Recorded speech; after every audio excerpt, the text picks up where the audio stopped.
In this video, I'll guide you through how to remove passkey from Facebook account easily. So if you added a passkey before and now want to delete it, just follow the steps. First, open the Facebook app on your phone. Now tap on the menu icon in the top left corner. After that, scroll down and tap on Settings and Privacy, then tap on Settings. Now find Account Center and tap on it.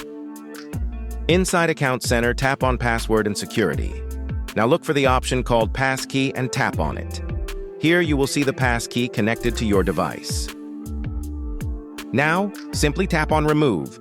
Then tap on Remove from Account Center again to confirm.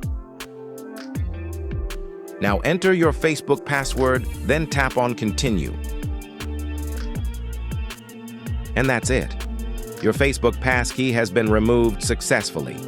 Now you can continue using password or other login methods. So that's how you can remove passkey from Facebook easily. If this video helped you, make sure to like the video and subscribe to the channel. Thank you.